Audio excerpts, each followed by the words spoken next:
కుంభరాశి.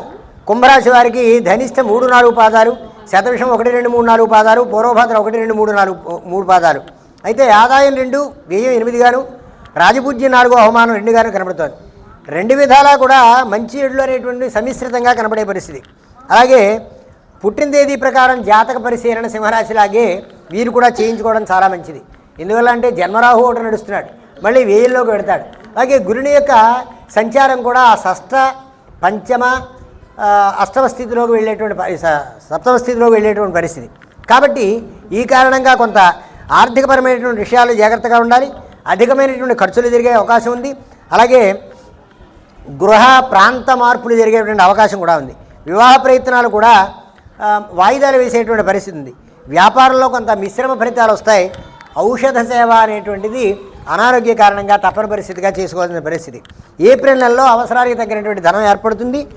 మే నెలలో వాహన లాభం అనేటువంటిది, కొత్త వాహనాలు కొనగలుగుతారు. మీకు తెలియని వ్యక్తులు మీకు డొనేట్ చేసేటువంటి పరిస్థితిగా కనబడుతోంది. కొన్ని వ్యవహారాల్లో గెలుపు అనుకూలతలైనటువంటి అవసరాలు అనేటువంటివి మీకు తీరతాయి. గెలుపు పొందేటువంటి పరిస్థితిగా కనబడుతోంది. జూలై నెలలో ఆలోచిస్తే విరోధాలు అనేటువంటివి ఉంటాయి. స్వజనం వల్ల చిన్న చిన్న పనులు కూడా పూర్తి కాక కొంత చిరాకు వచ్చేటువంటి పరిస్థితి. ఆగస్టు నెలలో మీ సొంత ఆలోచనతో పనులు పూర్తి చేసుకోవాలి తప్ప ఆధారపడటం వల్ల కార్యభంగం జరుగుతుంది.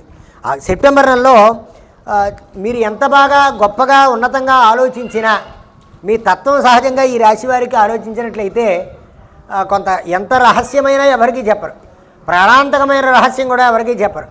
ఇది కొంత ప్రమాదాన్ని సూచించే పరిస్థితి.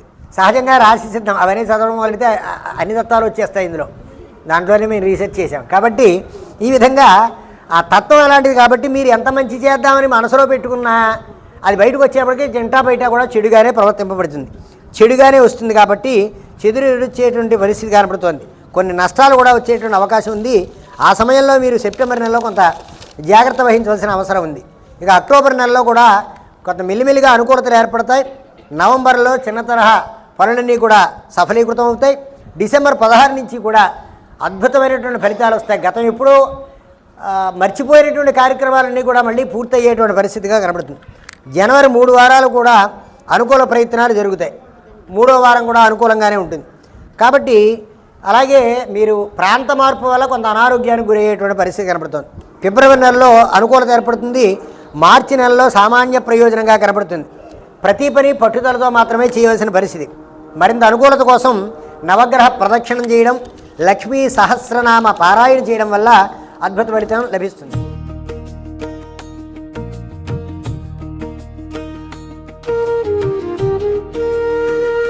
ఆత్మీయ గోదావరి ఛానల్ను సబ్స్క్రైబ్ చేయండి, లైక్ చేయండి, షేర్ చేయండి.